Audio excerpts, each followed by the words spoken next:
CBS 13's Alexa Maslowski is joining us live. And Alexa, the family had hoped to find him, but this is heartbreaking for them nonetheless.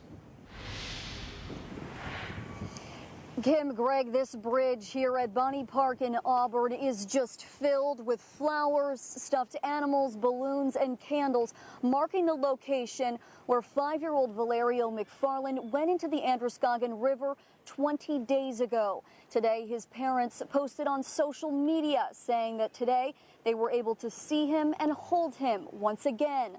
Game wardens say his body was found 5 miles downstream in Durham.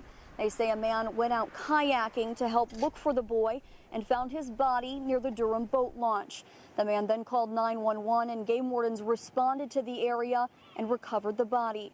Valerio's parents say he went into the water and his 10-year-old brother went in after him. So did their dad and sister. The 2 boys were swept downstream, but the 10-year-old was rescued. This search, of course, has had a large impact on the community, and we spoke with people in the park today who say they're happy the family can finally have some closure.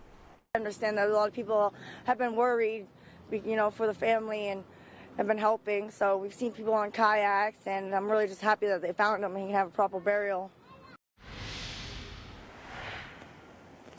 And on Facebook, the parents say that they are so thankful to the volunteers who went out looking for their son and that they will officially thank the volunteers after they lay their son to rest. They ended their message with, quote, "We love you all." In Auburn tonight, Alexa Maslowski, CBS 13 News. Jen, we're on 3rd Street in Dixfield, where yesterday afternoon this family home went up in flames. They lost all of their belongings and 4 of their cats. Tonight, they're thankful for the woman who stepped in to save one of their family dogs. By the time I got out here, Troy was already in the driveway he's like, I got to get my dogs, I got to get my dogs. When she showed up here, the home was engulfed in flames, but Mariah Colombe knew she had to do something. The man who lives here was worried about his 2 dogs inside. And it would have been very difficult to make entry because of the extensiveness of the fire and smoke. But the man went inside anyway, determined to find them. When I first pulled him out of the kennel, he was very lifeless. He wasn't breathing at all. The daughter of a firefighter, Colombe is trained in CPR, but has never had to use it. I just knew in my head that something had to be done, and I knew the areas as where you needed to, do the pushes, and the guy from Irving was doing the breaths for me, and it just worked out perfect. After about 10 minutes, Brutus started to breathe again. I said, you just need to go. We got him breathing. You just need to go and take him. Today, Philip Zink came back, trying to salvage anything he can. It was, kind of horrific, He says support from the community has been overwhelming, and for that, they are grateful. Hundreds of people have stopped by, called, and offered assistance, clothing, and a few people gift cards. I mean, it's wonderful, that people have a heart. They really do.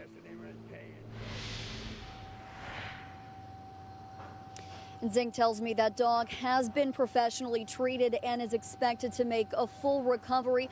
Fire officials tell me investigators say the fire originated in the kitchen. Because the damage is so severe, they are unable to pinpoint a cause at this time. We're live in Dixfield tonight. Alexa Maslowski, CBS 13 News. Learning the ropes. That's what the Oliver Hazard Perry is all about. I just had the best experience ever. Where everyone aboard is a member of the crew. Even teens are trainees. Everybody was super nice, and so I decided to come back. Olivia Horton is on board for a 2nd time. It's crazy to see how fast you become really close with people.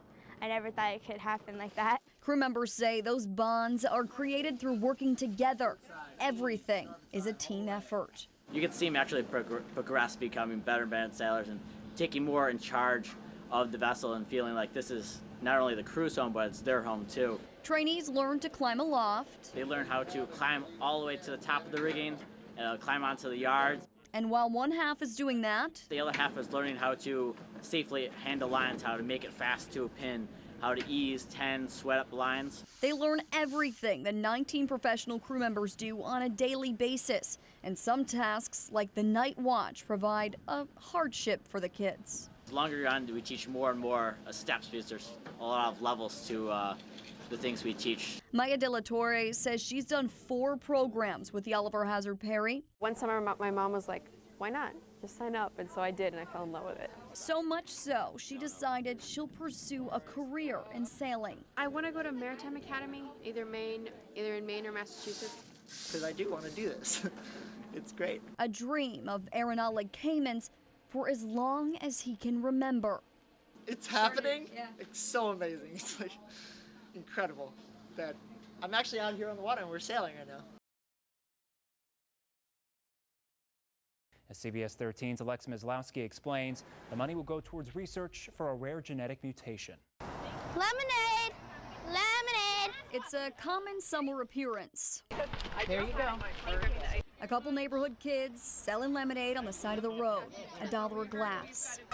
We'll have 4 lemonades, please. 4 lemonades, okay. But this money isn't for them. We all wanted to help the foundation and raise money for it. They're raising money for Tess. Their cousin and family friend has a rare genetic mutation. When she was born, we kind of sensed that something might be a little bit different about her. And over time, it became undeniable. Bo and Kate Bigelow are Tess's parents. Tess cannot speak and has a developmental delay, part of a condition doctors couldn't identify. It's pretty isolating when you really are pretty sure that you're the only case in the world. Eventually, they received the hope they were looking for. I got an email from this guy at this lab in Texas, in Houston. And he worked in this lab at Baylor College of Medicine. That man worked on the gene USP7, and he knew of other patients. So finding that tribe and connecting with other patients was really huge for us. The Bigelows started the nonprofit USP7 Foundation to raise money and find other patients and to one day give Tess a voice. There's some suggestion, at least, that some of this stuff might be reversible, that we might be able to develop a treatment within Tess's lifetime. They currently have a fundraising goal of $180,000. Before today's lemonade stand, they were at $100,000. What these guys are doing today with the stand is just gets me right here, you know. Today, the kids raised $596.50. The organization Next Door will match that. It feels good, like helping people out so they have better lives. For more information about USP7 and how to donate, you can visit our website. In Falmouth, Alexa Maslowski, CBS 13 News. Jen, that's right. We're alongside Route 202 in New Gloucester, and this area is filled with high-speed, heavy traffic throughout the day, and residents here say this seems more like a highway than a residential area, and something needs to be done. Literally, it's like when I think about going somewhere, I feel like I'm playing Russian roulette. I literally am like, do I want to turn the key? And that isn't a joke. Daniel Frida reached out to CBS 13 about the problem, so we contacted the Cumberland County Sheriff's Office and the Maine Department of Transportation. They're just not paying attention, and I think it all is there is a big ball of, you know, mishmash of everything, and it creates an environment that is really not safe or healthy.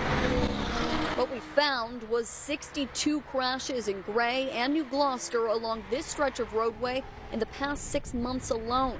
Cumberland County says this is one of their worst areas. It's escalated. You know, it just seems like with people's reliance on handheld devices, distracted driving, it just seems like this whole problem has escalated. The traffic's going faster. The Sheriff's Office says they've used a state-issued grant in order to spend 140 hours monitoring the speed on this road over the past 3 months. For the reality that it's pretty much mostly residential in a bedroom community, it's not some rural farm road. It's not built to handle giant trucks who are bypassing the New Gloucester toll booth on I-95 to save a few bucks.